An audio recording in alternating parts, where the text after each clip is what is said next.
Hadirin jamaah Jumat rahimakumullah. Rahmat terbesar bagi kita saat ini bukanlah kaya. Karena berapa banyak orang yang kaya tapi tidak ada hartanya yang menolong nanti di hadapan Allah. Rahmat terbesar kita saat ini bukanlah pangkat yang tinggi, jabatan yang agung. Karena berapa banyak orang yang punya jabatan tapi tidak bisa menyelamatkan dia dari api neraka. Rahmat kita yang terbesar saat ini adalah ketika kita punya harta, kita berinfak di jalan Allah, kita keluarkan harta kita, sehingga harta itulah yang akan menolong kita di hadapan Allah Subhanahu wa ta'ala.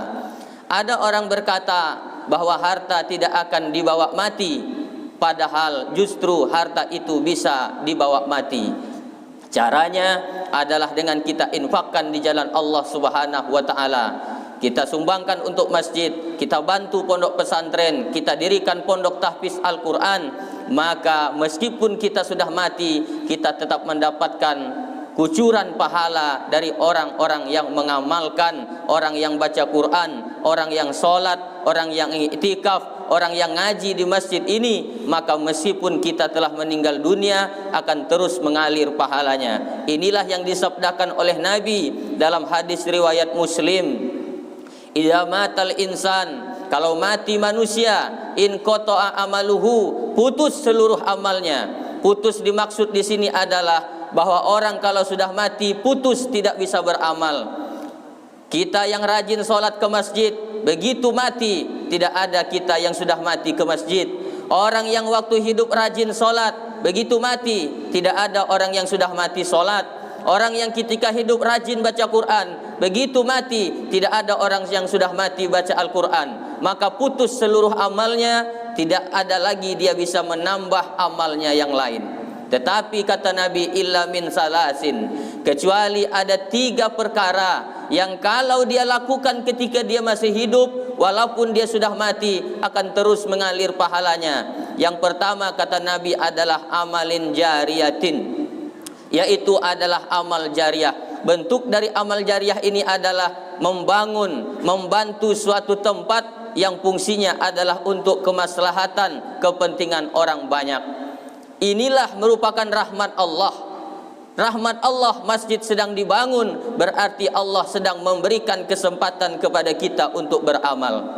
Jangan lalu kita berkata, kasihan masjidnya, ayolah saya sumbang 500.000. Jangan katakan kasihan, karena ini rumah Allah. Gampang bagi Allah untuk menggerakkan hati orang-orang membangun masjid ini. Masjid adalah bangunannya orang-orang kaya. Kenapa masjid tidak jadi-jadi? Allah ingin agar kita diberikan kesempatan untuk beramal. Betapa ruginya orang yang ketika ada harta tapi tidak digunakannya kesempatan itu untuk beramal, padahal kesempatan di depan matanya sudah ada. Inilah kerugian dunia akhirat. Kenapa orang tidak mau beramal? Kenapa orang tidak mau bersedekah? Asyaitonu ya'idukum faqara. Orang tidak mau bersedekah, orang tidak mau beramal. Asyaitonu ya'idukumul faqara. Setan membisikkan ke dalam hatinya, kau akan hartamu kurang. Hartamu akan kurang. Ketika sudah hampir mau mengeluarkan duit 500.000, setan berbisik, kurang, nanti hartamu akan kurang. Berpikir kita nanti saja kalau sudah banyak untung. Duit kita 100.000, kita mau bersedekah 2.000. 2.000 kan kecil nominalnya, kecil bagi orang kaya, tapi bagi orang miskin nominal 2.000 adalah besar. Mestinya bagi orang kaya uang 2.000 mudah sekali dikeluarkan. Tetapi ada yang lebih celaka daripada sekedar orang kaya, yaitu orang bakhil. 2.000 pun dia tidak mau mengeluarkan. Setan membisikkan, nanti hartamu kurang, walaupun cuma 2.000, tapi duitmu 100.000 dikurang 2.000, maka tinggal 98.000. Hartamu akan kurang. Akhirnya tidak bersedekah, lama-lama tidak bersedekah, sampai masjid ini jadi dia pun tidak bersedekah. Tahu-tahu ajalnya datang. Kerugian yang luar biasa, kesempatan yang sudah Allah berikan. Padahal jika Allah ingin masjid ini bangun dengan segera, gampang sekali. Innama amruhu idza arada syai'an ayyaqula lahu kun fayakun. Allah tinggal mengatakan jadi, maka jadilah. Kenapa? Kenapa sampai saat ini kita masih membangun masjid dan dalam proses penyelesaian? Allah ingin supaya di antara kita ini beramal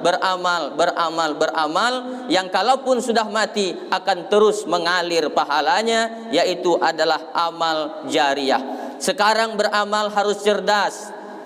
Tidak hanya putus pada diri kita, tapi bagaimana kalau kita beramal meskipun sudah meninggal terus mengalir pahalanya. Hari ini, hari Jumat, berapa kening yang sudah bersujud di masjid ini, berapa orang yang sudah membaca Al-Quran di masjid ini, berapa orang yang sudah tarawih di masjid ini, berapa orang yang sudah iktikaf di masjid ini. Banyak sekali mereka mendapatkan pahala. Tapi bagi yang pernah membantu pembangunan masjid ini, mereka mendapatkan pahala yang sama dari yang dikerjakan oleh orang-orang di masjid ini, tanpa mengurangi amal orang di sini sedikit pun. Oleh karena itu, kesempatan yang Allah berikan ini berupa harta, haruslah kita amalkan secara cerdas. Harta kita yang sebenarnya sekali lagi adalah harta yang sudah kita belanjakan di jalan Allah, yang kita simpan di rumah, yang kita simpan di bank, yang kita simpan di dompet. Itu bukan milik kita yang sebenarnya. Kalau betul sayang dengan harta, infakkan dia di jalan Allah. Bapak nyumbang berapa? 1 juta. Memang kau tidak sayang sama harta. Justru karena aku sayang sama harta, aku ingin ku bawa dia sampai mati. Caranya, ku belanjakan di jalan Allah. Kau punya duit 1 juta, tapi kau belanjakan cuma 100 ribu, kau sumbang masjid, artinya kau hanya cinta dunia. 100 ribu itu hanya akan menolongmu di hadapan Allah sebesar itulah. Hadirin jamaah Jumat rahimakumullah. Dalam Al-Quran surah Al-Munafikun ayat 10, Allah subhanahu wa ta'ala berfirman, Rabbi laula akhartani ila ajalin qarib fa asaddaqa wa akum minas solihin. Apa kata Allah? Andai kata orang yang sudah mati di alam kubur sana diberikan kesempatan Allah untuk hidup oleh Allah sekali lagi, kira-kira apa yang mereka lakukan? Ternyata bukan sholat, ternyata bukan puasa, ternyata bukan haji. Fa asaddaqa wa akum minas solihin. Aku akan bersedekah, kata mereka yang sudah mati. Orang yang sudah mati, andai kata diberikan kesempatan untuk hidup sekali lagi, mereka akan bersedekah, bukan untuk sholat. Kenapa? Ternyata jawabannya menurut Imam Ibnul Qayyim Al-Jauziyah, orang yang bersedekah memiliki 5 keutamaan. Yang pertama, orang yang bersedekah, rajin bersedekah, itu akan mempermudah dia dalam menghadapi sakaratil maut. Yang kedua, lampu yang paling terang di dalam kubur adalah sedekah. Tetapi itu pun juga tergantung sedekahnya. Kalau sedekahnya besar, tentu lampunya terang. Tapi kalau sedekahnya kecil, tentu lampunya juga kecil. Semakin besar sedekah, semakin terang nanti di alam kuburnya.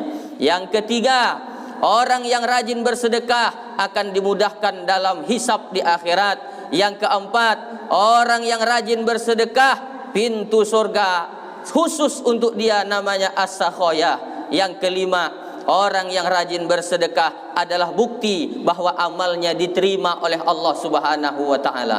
Hadirin jamaah Jumat rahimakumullah. Oleh karena itu, melalui khutbah yang singkat ini, jika kita diberikan kesempatan oleh Allah untuk beramal, dan kesempatan beramal itu sudah ada di depan mata kita, maka manfaatkanlah sebaik-baiknya sebelum ajal itu datang.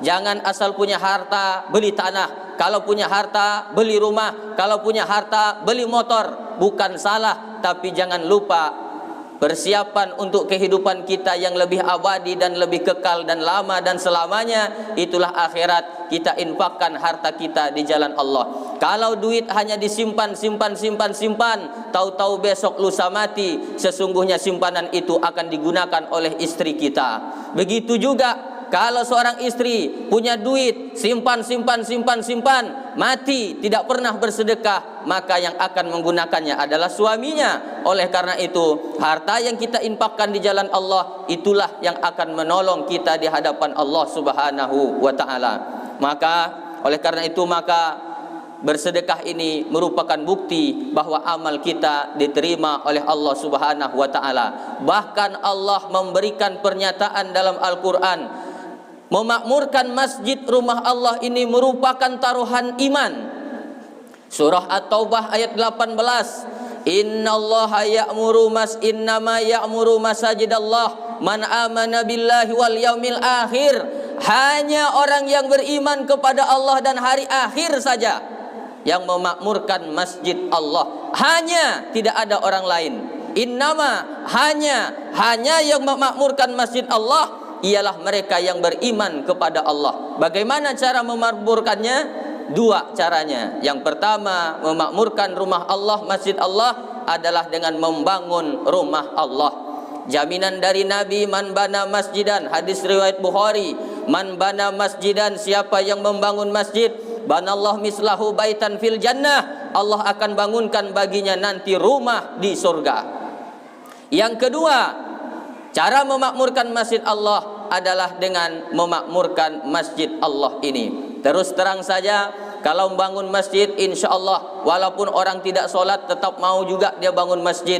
Semua kita mau, tapi jangan lupa membangun masjid jangan sampai seperti membuat keranda orang mati. Semua mau membuat keranda, tapi begitu sudah jadi keranda mayat, tak satu pun yang mau masuk ke dalam kerandanya. Maka masjid ini kita buat, kita jadikan sampai selesai. Nyumbang semampu kita, nyumbang dengan semampu kita, tidak harus dengan uang. Kalau yang punya uang 1 juta, 10 juta bagus. Tapi yang tidak punya uang, mungkin punya tenaga, silakan bantu nukang, ngaduk semen, ngangkat pasir, ngangkat semen. Itu juga sudah menyumbang membangun rumah Allah Subhanahu wa ta'ala.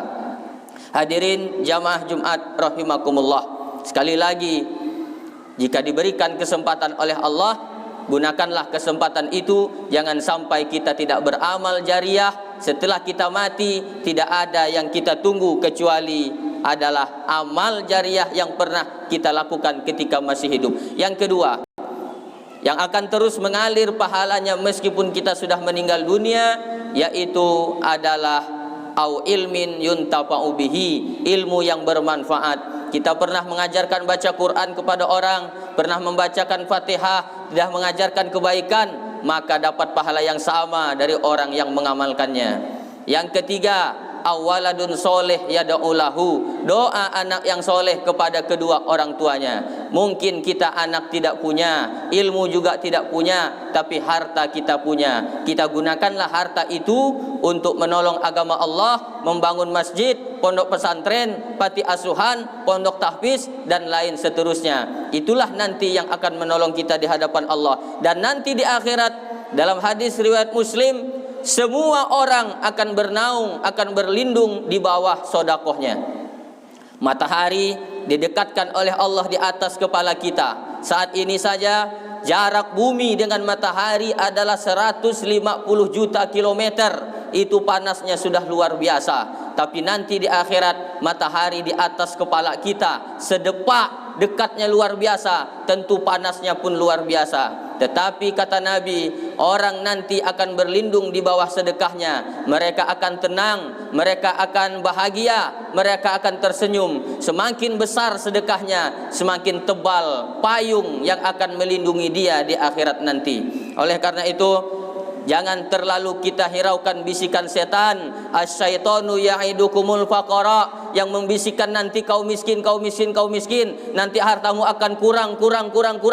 Sesungguhnya itu adalah bisikan setan. Allazi yuwaswisu fi sudurin nas minal jinnati wan nas. Lawan bahwa kita setelah ini akan pindah ke alam yang keempat, yaitu alam barzah, alam kubur. Itulah kehidupan yang sebenarnya, yaitu alam akhirat dan ridha Allah Subhanahu wa taala. Mudah-mudahan ibadah Ramadan yang kita lakukan ini menyadarkan kepada kita bahwa hidup kita yang sebenarnya adalah akhirat, sehingga kesempatan untuk beramal di bulan Ramadan ini betul-betul kita gunakan dengan sebaik-baiknya.